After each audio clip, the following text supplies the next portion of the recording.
Good evening and welcome to the third and final Zoom event in celebration of the 10th anniversary of the Honors College at Cal State Los Angeles.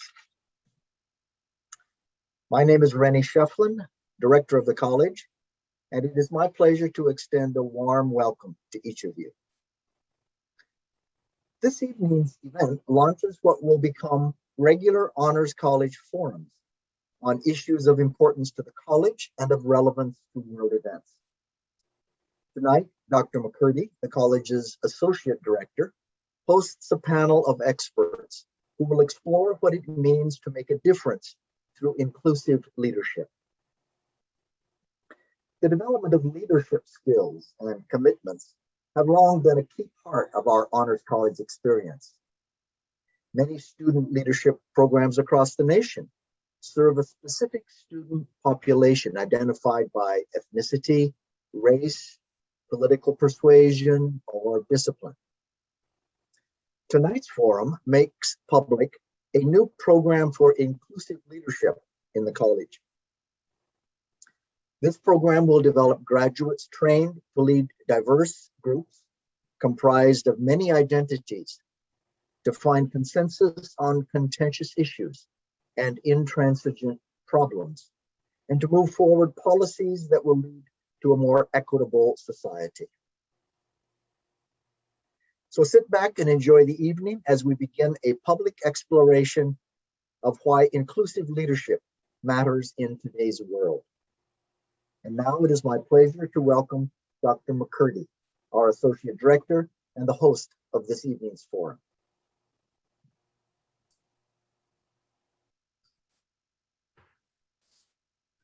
Good evening. It is my pleasure to introduce our three panelists who come from different career stages, different employment sectors. For each panelist, I'll be giving a brief introduction, but more detailed biographies will be pasted in the chat for you to read at your leisure. All right, so now I would like to welcome Melody Klingenfuss. She is an Honors College alum. Hopefully we can see her soon, and Honors College alum, statewide organizer, California Dream Network, Coalition for Human Immigration Rights, or CHIRLA. We also have Brian Luckett. He's an industrial engineering manager at UPS. And finally, we have Monica Sharif, who's an assistant professor in the Department of Management at the Cal State LA Business Department, College of Business and Economics. So I want to say thanks so much for joining us today. And I would love to hear, and we all would love to hear your unique insights on inclusive leadership. So I guess let's get started. All right. So first question, and we'll start with Melody. Can you give us some highlights about the path you took to get to where you are today? Yes, thank you so much, Honors College, for having me. It's so exciting to be back with all of you here today. So my name is Melody. My pronouns are she, her, hers. I graduated from Cal State LA in 2015, and I was part of the Honors College from 2012 to 2015. And it honestly was the most amazing program that was able to change my life. And it was actually the first space where I came out as undocumented because I felt so welcomed within the Honors College. And so that really goes into my personal story and who I am as a person and as a leader today. So I was actually born in Guatemala and I grew up there without parents. So I came to the United States when I was 9 years old. I came to Koreatown. So I grew up right in the heart of Los Angeles. A lot of people claim LA, but they're not from LA. I was actually right in the middle of it all. And from there, it was just the typical story of overcoming a lot of challenges, especially learning English. I was able to learn within a year since I came to the US. And I ended up going to a ton of honors programs all the way through high school. And I was ready to go to college. I was voted most likely to succeed out of a class of over 800 students in LAUSD. And I was getting ready to apply to USC, and that was my dream school. And it asked me for a social security number. And that's when I realized that I was going to have to work twice as hard to get half as far as everybody else. And so I knew that it was going to be a very difficult path, a very different path. And that's when I came across Cal State LA and the Honors College. I was the only school that I could afford because I couldn't open a bank account. I couldn't get a car. I didn't have a work permit. So it was a lot of adversity that I had to overcome. I graduated very early from Cal State LA. And after I graduated, I was able to find an internship with the Coalition for Humane Immigrant Rights. And the internship said, if you're undocumented, make sure you apply.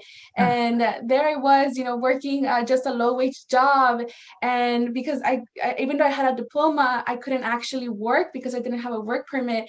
And I was like, what? There's more people like me. So I applied to the internship, and I wasn't sure what I was getting into, but I knew that it was the right calling as to finding who I am. And that internship changed my life. Fast forward 6 years later from that internship, I'm now working as a statewide organizer. I am the only one in the state of California that has that position.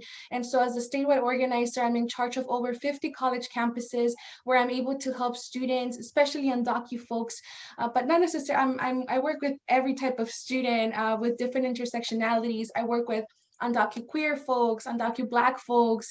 I work with folks who don't even understand what it means to be undocumented yet. And so right now with this position, I am, more than happy to join the social justice movement. And I'm more than happy to connect with any of you out here who are listening to me. Please consider me a resource.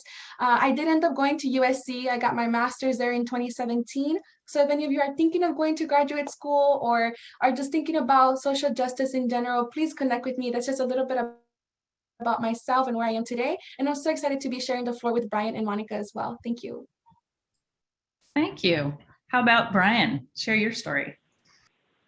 Well, I'm telling you, I should have went first, because that's awesome, Melanie. It's just awesome to hear the stories and how, as individuals, we overcome challenges. So with me, I was born in North Carolina, but I was a military child. So pretty much we ended up out in California, and we kind of stayed in California. So born right in the middle of South Central LA, and always had a passion for technology, right? Technology and engineering. And, even to this day, my mom have on the wall this little placard that I wrote when I was very young, that I want to be in computer science or something dealing with technology. And I kind of kept that path going on. So I have 3 siblings. I have 3 sisters, actually. One is a doctor, and I have one that's also in the medical field, and another one that have her successful own business. So everything is definitely going well on that end. So how did I end up an engineer with UPS? I was on campus, and I was just walking the campus, and you have career fairs, right? And you have all the recruiters out there. Well, let me tell you, UPS is very aggressive when it comes to their recruiting tactics.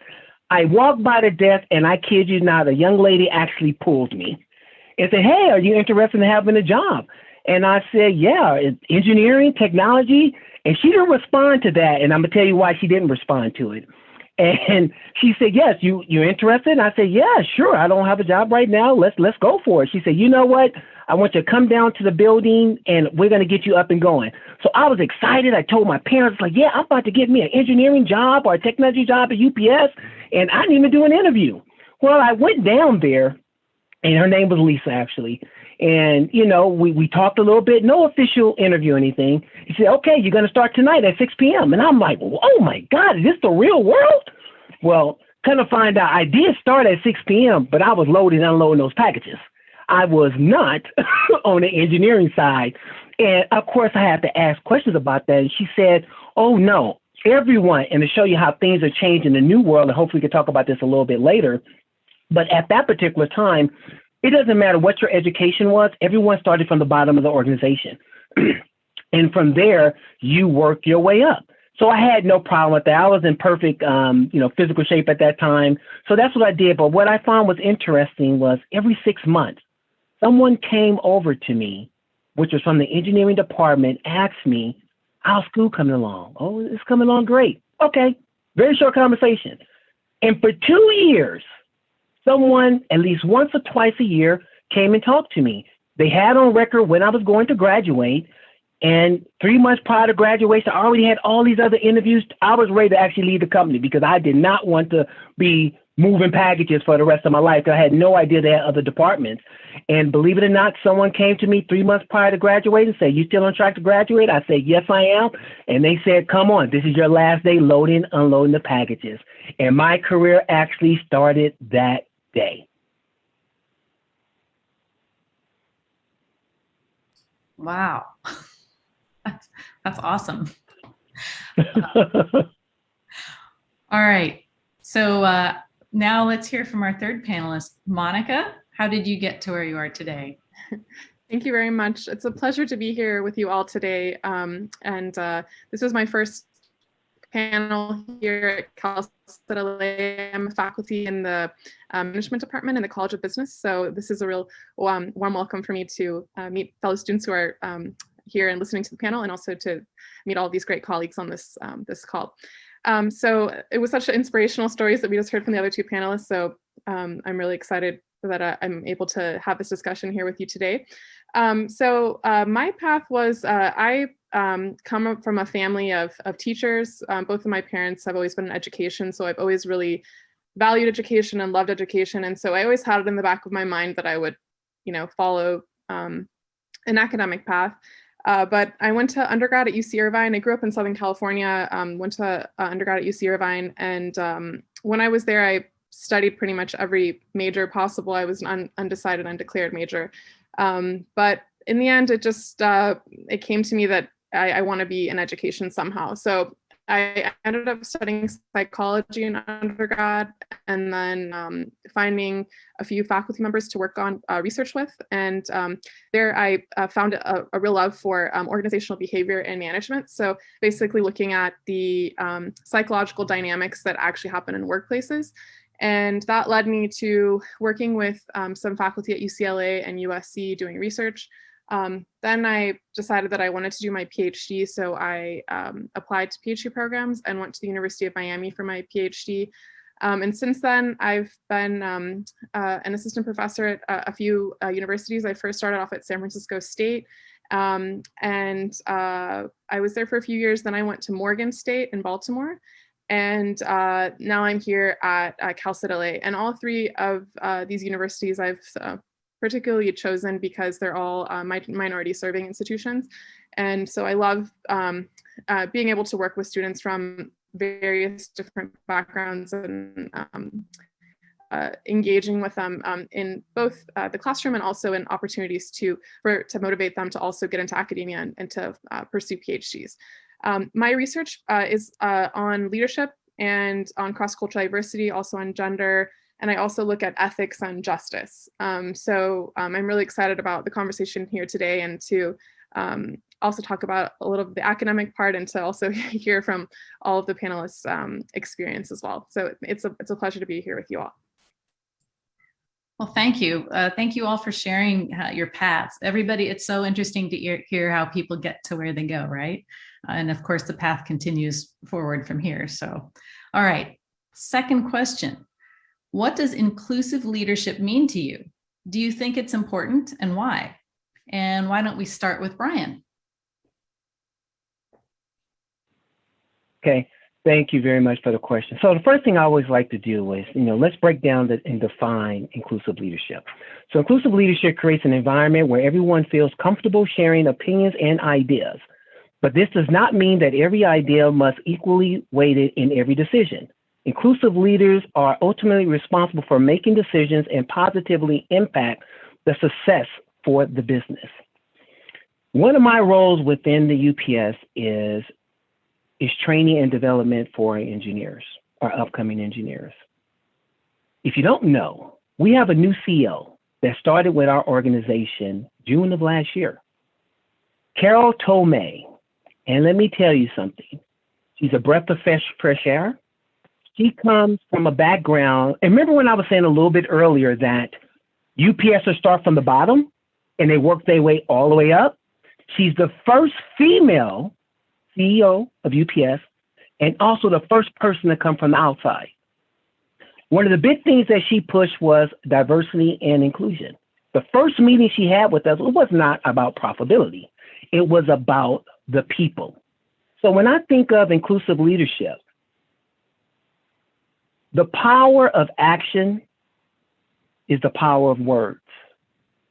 One of the things that she does, and then let me tell you that she did was, before we were not allowed to have braids, we were not allowed to have dreadlocks.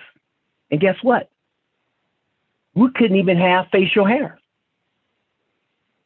I remember when I first started with the organization that I had an afro and I had to cut it because that was the rules and guidelines. And just to let you know, that was 27 years ago, right?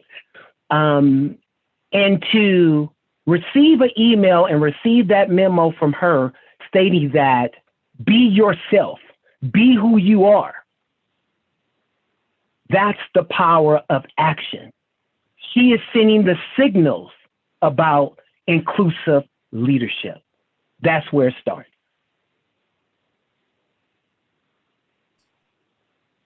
Thank you. How about Monica? Thank you so much. That was a really great description by Brian, and I'm really glad that he started us off with the definition as well. So that gives us like all kind of a good place to start.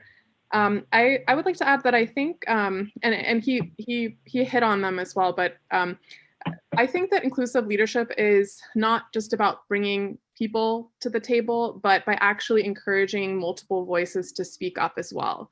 So not just bringing people in, but actually engaging people and getting them involved as much as they can in multiple dimensions of the organizational workplace. I recently listened to a podcast by Adam Grant, who is, which is actually the thing that I'm going to recommend for all of the participants and attendees to subscribe to, in which he interviewed a bunch of academics and senior leaders about what he considers to be inclusive leadership. And one of the things that they discussed, which I thought really resonated with me, was the idea that the culture in a workplace is determined by the level of behavior that's actually tolerated in that workplace. So if something goes on in the workplace and people don't react to it, they don't speak up, then that becomes the norm of what is potentially acceptable in the company. So whether that be any type of negative behavior that we might see, that will determine what the culture of the organization will be, and that can also define what is considered to be inclusive or not in the organization. I also think it's really essential for leaders to set standards with their own behavior and to take actions when unacceptable behavior occurs. So in addition to what I was just mentioning about encouraging voices, also speaking up when they do see, transgressions which are not acceptable for the culture of that organization.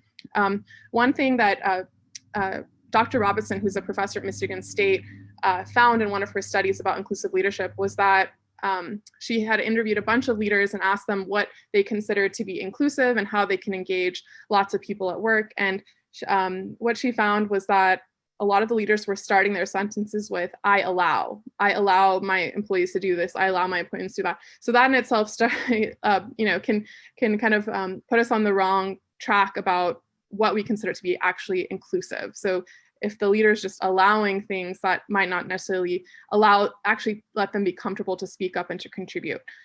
So I think there's still a lot of ways to go in terms of the way in which leaders think about inclusive leadership, but there's lots of ways in which we can be.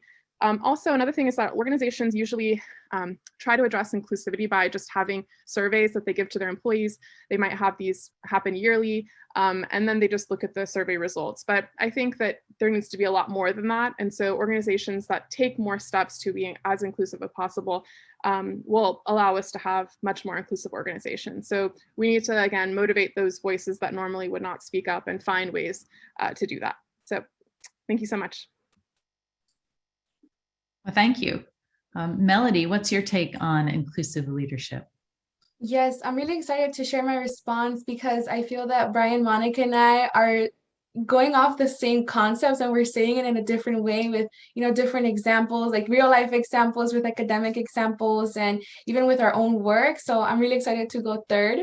And so for myself, I think it's extremely important to push away the idea that we have to be leaders because we're in a capitalistic society. And that's very true, right? That's the reality of where we're at as a society. But I really think that that can coexist with understanding that inclusive leadership comes from a place of being in tune with yourself first, your needs first, and then welcoming others' needs as well.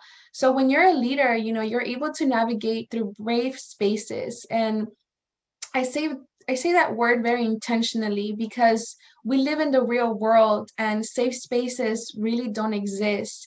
But through brave spaces, we can hold ourselves to a very high standard of what we deserve to feel and how others deserve to feel as capable leaders and intelligent beings. So for me, leadership isn't just one word that we can define right here in this space. And I feel we're constantly trying to grasp and race to find the answer and hoping we will have this aha moment. But this can be very tricky if you look at it from that perspective, because I'm here to suggest that in order to look at leadership, we must look at it as a concept and as a practice that's ever changing and evolving. And so in general, right, but that seems so elusive, but in general, I think that inclusive leadership has two general parts to it.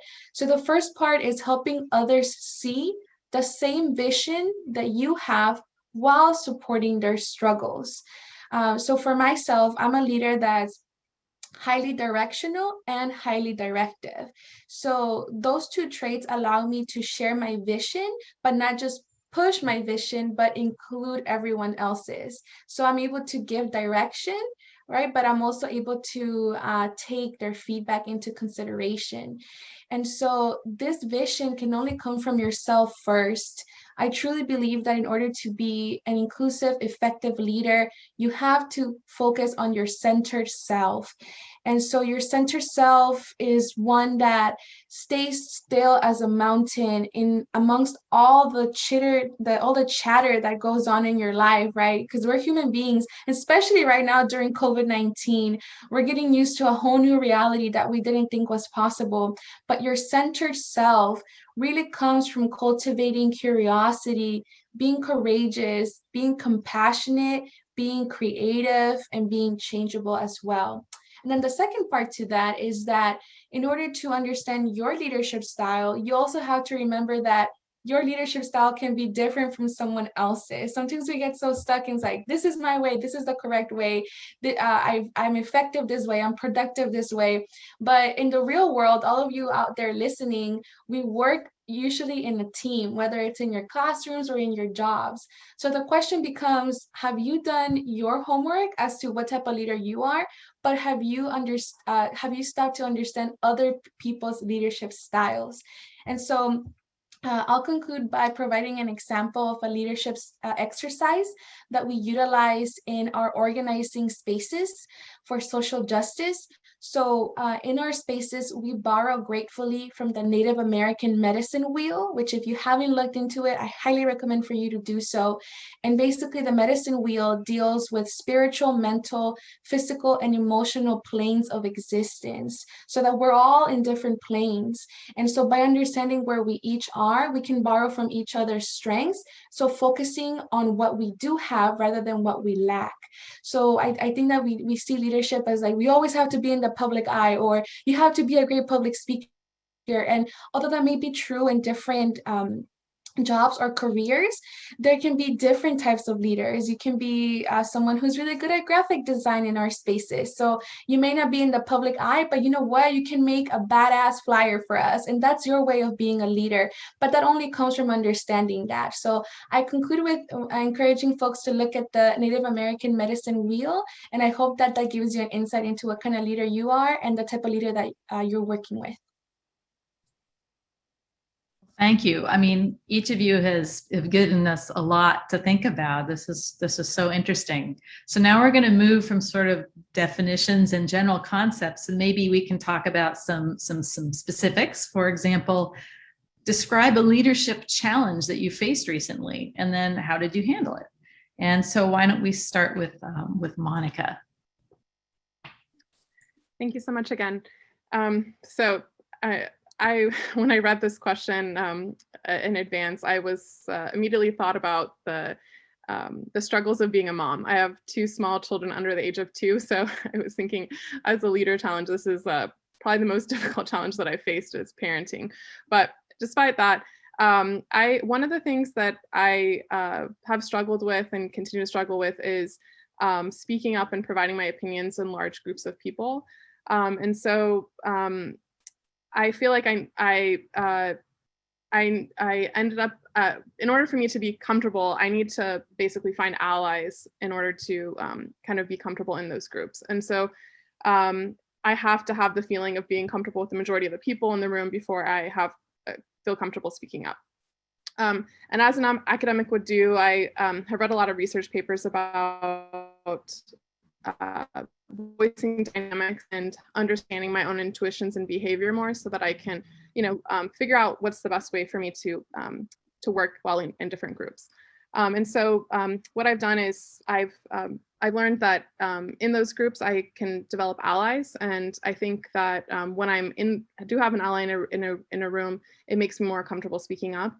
And because I've come to this conclusion, when I'm in groups with other people, I've learned that it's important to make other people feel comfortable as well. And so I think that kind of goes back with what I was mentioning about being in an inclusive environment, is getting people to also feel comfortable when they are in groups of people. And so it's not just me that might feel uncomfortable speaking in groups, but if we want to get a wide variety of voices, everyone needs to feel like they do have allies in the room with them as well. And so always thinking about that when I get into different situations, to include other people and to make them feel comfortable so that they are happy to voice their opinions, is kind of the way that I've been thinking about handling the struggle for myself and for other people. So thank you. Can I ask a quick follow-up? When you have an ally, do you establish that ally ahead of time? Do you think, I'm going to have this challenging meeting, and do you talk to people ahead of time and say, hey, I need you to be my ally? That's excellent. Yeah. So I think in some situations you don't have the chance to prepare, right? So in those situations, I don't know, I just have to, build up my confidence and speak. But in those situations, you're right. So like, for example, in the department, in the department that I work in, I, have now built my cohort of people that I feel comfortable with. And so when I'm, I feel comfortable speaking to them as I would speak to a group. So yeah, it's something that I psychologically think about in advance, if I have the chance to do so. Thank you. All right, Melody, what's a recent leadership challenge you're facing? Yes, so my challenge is different than Monica's, but my approach is very similar. And I'll even take it a step further and explain some of the things that I've been able to do. So one of the biggest challenges that I faced, because I'm in the nonprofit industry, and because it's just such a huge hub of different ideas and different leadership styles, different backgrounds, and there's a lot of folks that have been in the nonprofit sector for a long time. Me coming in as a young person, I really feel like I constantly have to prove myself and constantly have to keep showing up for myself and just demonstrating that I do have the skills and capacity, even though I don't have the years of experience on my back. I do have the creativity, I do have the push, and that can be very exhausting at times, right? And so I have found loopholes. And so the example I had is to share that I usually talk to someone prior to a meeting if I'm going to suggest like a wild idea, and have their commitment to approve my idea and keep pushing for it. So it's very similar to yours, Monica. And I take, I'm going a step further by being more specific as to what has worked for me, where I tell them, I tell whoever I find as an ally in this space, like, can you say that you're on board with this? Like, can you say that this can be something that's doable, that this could be something that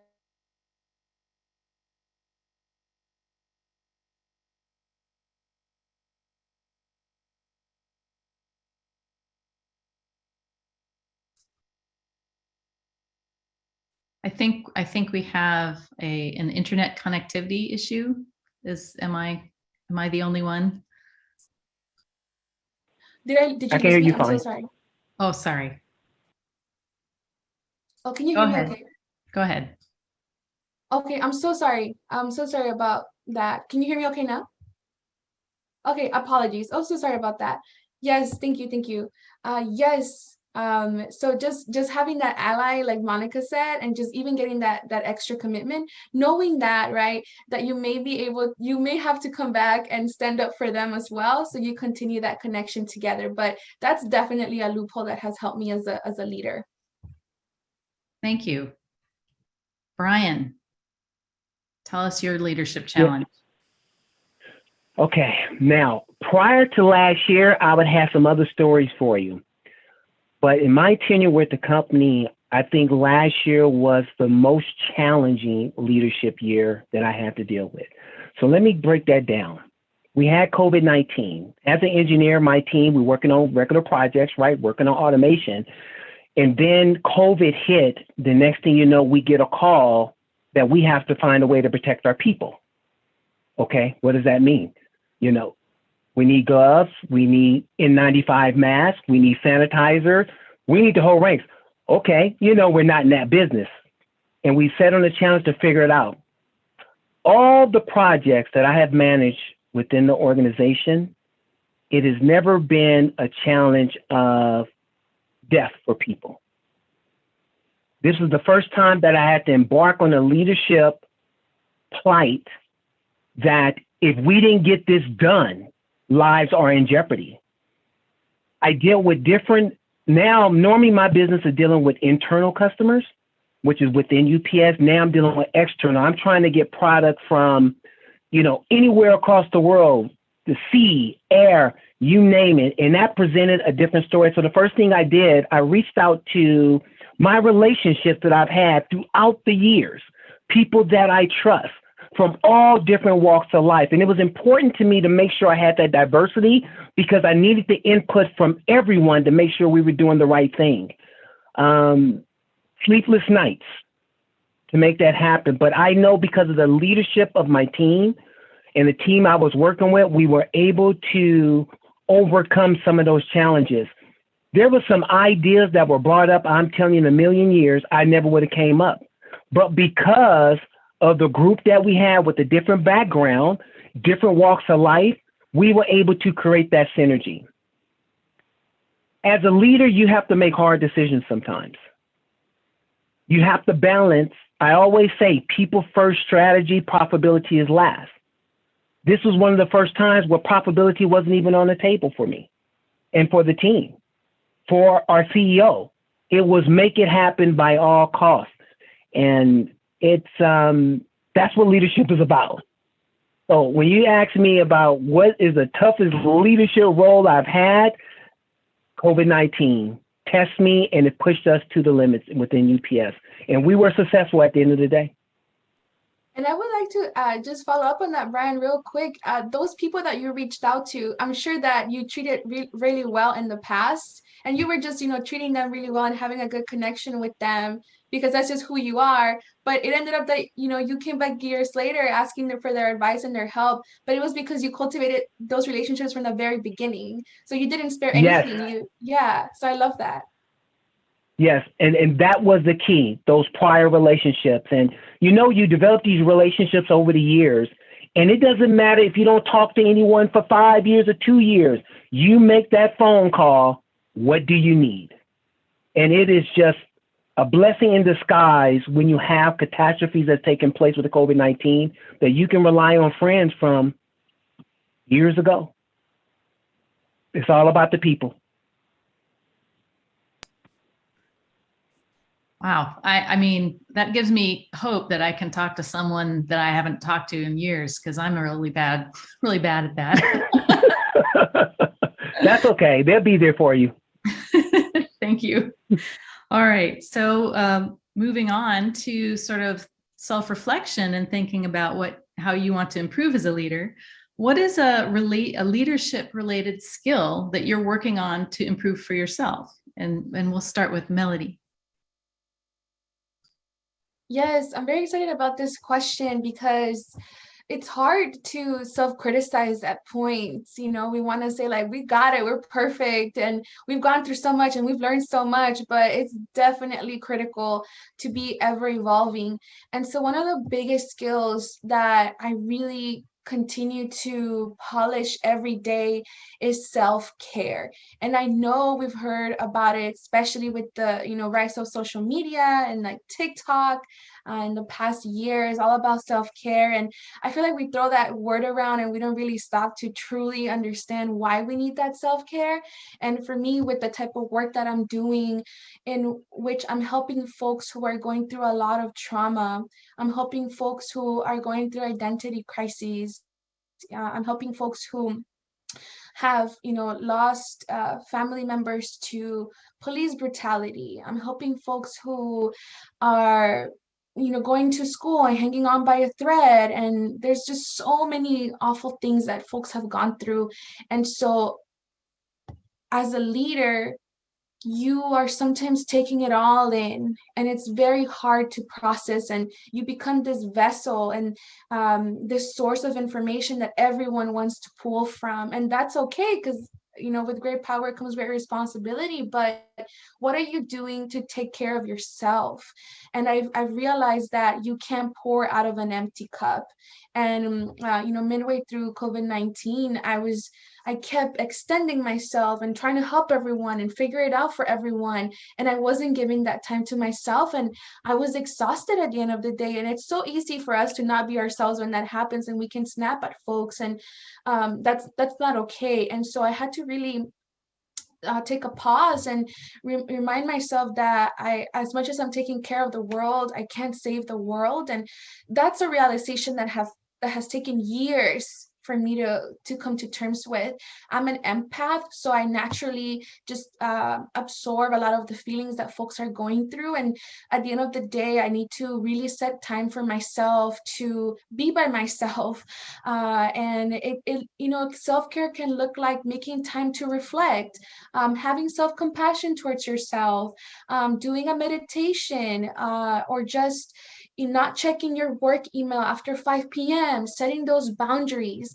And that's really easily said, but it's taken like over 2 years for me to even grasp the concept of taking care of myself so I can take care of everyone else. So even, just transferring my work email from my personal, or taking it out from my personal phone, like you would think, well, that's kind of like a given. That seems really reasonable. But as leaders, again, we're trying to take all of this in and trying to figure it out for everyone. It wasn't an easy thing to do. It wasn't an easy thing for me to figure out until I finally did it. And I saw the huge difference. So I definitely want to encourage folks to remember, what you practice grows stronger. So if you're only practicing, putting away your needs and putting aside what you need, then it's only going to grow stronger, and it's going to affect you in the long run. So do things that make you feel good, right? Get moving, get your daily dose of sunlight, challenge negative thinking, really focusing on being able to be a vessel of compassion and taking care of yourself first. So that's what I really want to continue working on. Thank you. A lot of tips right there. I love that. Monica, what are you working on? Sure. Thank you so much. So building on kind of, first of all, I want to say that I loved Melody's response. I think so essential that we all forget about the self-care aspect. And I really like all the examples that she provided and the ways in which, she's thinking about self-care. I think especially since we're now in Zoom too all the time, the ideas that she was talking about, go out and get some sunlight, go on a walk, we're having all these meetings, for example, using what we can to take care of self-care while we're doing other things is so important. So for my response, building on what I mentioned before about, bringing people to the table, including voices, one thing that I've continually been working on throughout my career, and I continue to work on, I consider it to always be a kind of a skill that I want to keep on improving, is just collaboration, and finding as many people that, can be a part of the team to come up with different voices. And so for me, because I'm in the academic world, working on research projects, instead of just being in my own head and working on projects that I'm working on, trying to have a diverse team to think through those ideas and come up with different research projects. So this year I've kind of made it my mission to work with a variety of scholars with different backgrounds. And by backgrounds, I mean ethnic differences, gender differences, and even field of study differences and methodological differences. So for example, I started a project with a faculty at CSUN who she's in the anthropology department, and she's working on a project on gender and culture. And we're teaming up with JPL to work on that project. So we kind of have this engineering aspect, anthropology, and then me in business. I'm also working on other projects with people in the legal field in collaboration with computer scientists. So I've been trying to, bring teams together from different backgrounds and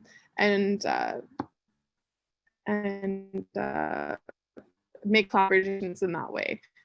So I think that all those new efforts have made me think about things in new ways and have allowed us to be more creative. And so that's the skill that I've been working on. Thank you. And Brian, tell us Okay, what you're thank working you. on. Well, one skill I'm constantly have to continue to work on is listening skills. Listening to my next generation of leaders, bringing their ideas to the table. When you're in the private industry and you've been around 113 years, you think you know it all. You think you have all the answers, especially when your business is successful at what it does.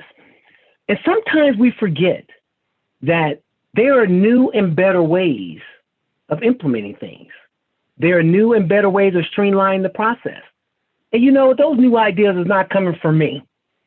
Because my ideas, I bleed brown. They got me when I was a young baby coming into organization. So I'm trying to make sure that when I bring the next generation of leaders in, it's more of coaching and development, but I'm really trying to get as much information from them. I do not want them to be afraid to express their ideas and their concern. I don't want them to think just because we've been here for a long time, what we know is the only way of doing the job. So once again, I'm gonna have to go to listening to that next generation of leaders and bringing their ideas to the table. That is huge for us. And that would definitely gonna take us to the next level. Go ahead, I'm sorry. That's so awesome. And it just reminded me of something that I was working on at my previous university. We started a reverse mentoring program. And so we got a class of MBA students were to apply to be a part of this program, and we teamed them up with Citibank executives. And so they were supposed to be the mentors to these, senior executives who've been, like you said, in the company for 30, 40 years. And so it was such a cool exercise because, they weren't used to, sitting around and listening to basically the younger voices, and they found it so beneficial, and they actually came up with some really cool recommendations with regard to their platform and bringing in customers of the new generation. And so anyways, you had mentioned that, I just thought of that, and it really resonated. Thank you so much. Thank you. All right, so moving on to maybe talking about something that is more meaningful to people who aren't yet in leadership positions, right? I mean, all of this is meaningful, but it's not always easy to figure out how to get leadership experience. So do you have any recommendations for how people might get leadership experience, even if they're not in a position of leadership? And maybe we'll start with Monica. Sure. So I think leadership is everywhere. So as a student, you're in classes, you have so many opportunities to voice your opinions, whether it be in class discussions or in group projects. On campus, there's so many different ways to, find your voice and find what works for you. So we have, there's student organizations, on-campus activities, sports, community service. I think even in the family dynamic, we have, we have the chance to be leaders. Also in our friends group. And I think that everyone can find what matters to them and what they're really passionate about. And it could be related to your professional career or not, and find a way in which, you can feel comfortable, voicing your opinion. And I think actually I really liked what Melody mentioned before, that it also depends on how we define leadership as well. And so thinking of it as kind of the shared initiative is also really important. So just because we don't need to have the title of a leader to actually be able to engage in leadership. And so I think, think about what you're passionate about, and find a way for yourself to find an opportunity to contribute in the ways that you enjoy.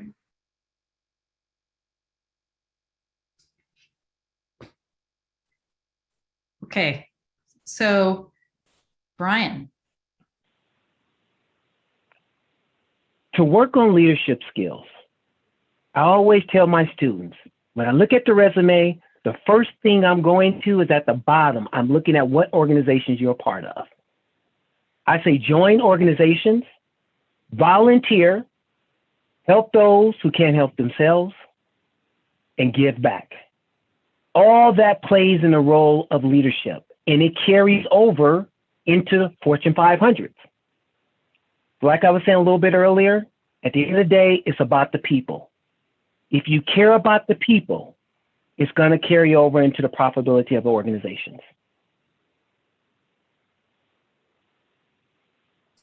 It's about the people. Yes. All right. So Melody, how would you recommend people get leadership experience? They say a perfect panel doesn't exist, but this is proven to demonstrate the opposite, because I'm so glad to be going third, because my answer combines Brian's and Monica's. We didn't rehearse this, okay? We just met each other like an hour ago.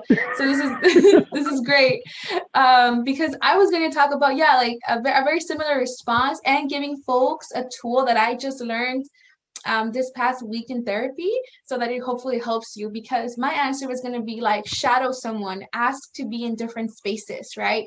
And when you shadow someone, and what Brian and Monica were talking about, like getting involved, that comes with a lot of anxiety, right? You could definitely be scared of making mistakes. And that's super real. No one's perfect. And of course you want to look good because you're shadowing someone, and you're probably shadowing someone whose job you want, right? And so I have just like 3 quick tips for you to deal with that anxiety that may come with getting involved and being in new spaces, and being with other leaders as well.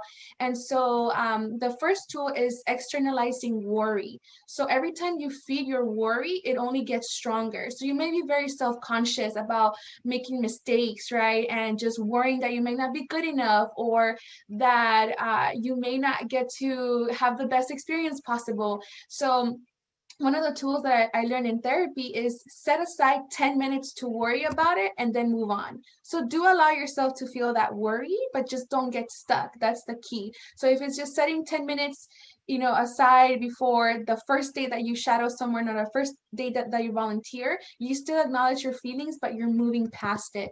The second tool, correct thinking mistakes.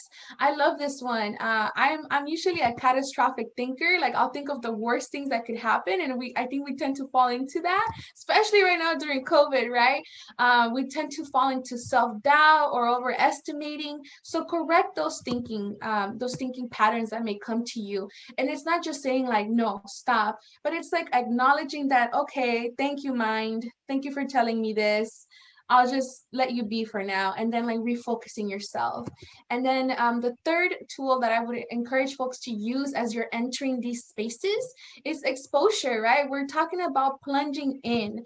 And it could be very intimidating to just come into the space full force and showing all your talent and everything. But it could also be gradual, right? It could be just doing 10 minutes of volunteering or just getting to know someone before the volunteering experience. So you don't have to plunge yourself into the experience, but gradually do so. So I hope those tips help as you all continue to expose yourself in these different spaces.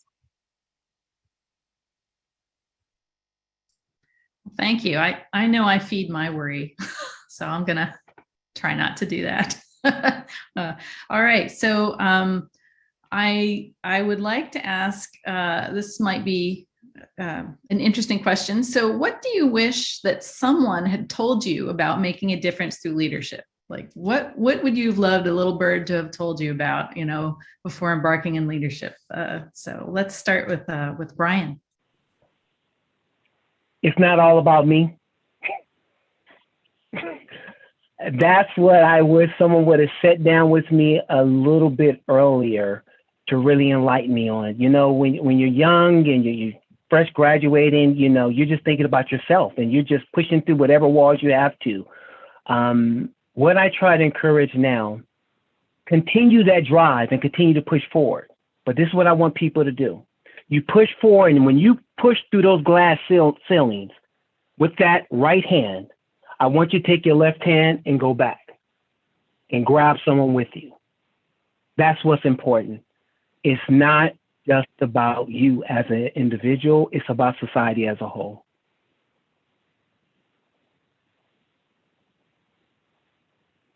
That's awesome.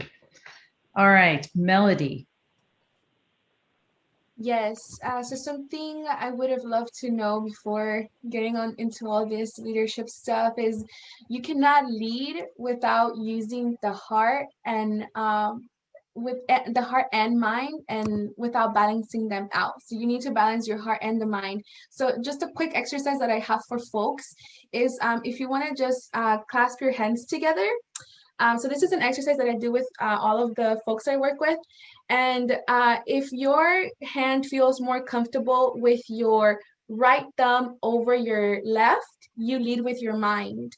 And if your left thumb feels more comfortable over the right, you lead with the heart. So that's like a really good exercise. So I obviously lead with the heart and that can come with a lot of challenges because I'm all about emotion. So like the right thumb over my left, that feels so weird. So I know that I'm not a stronger like mind person, but that means that I need to work on that and just like balance out my heart and bring in the folks who do lead with the mind, right? And hear their insight to see what I'm missing. So I hope that's like a really helpful quick exercise for folks, that it's not that one way is better than the other, is that you need both to truly be a leader and take inclusivity from other folks.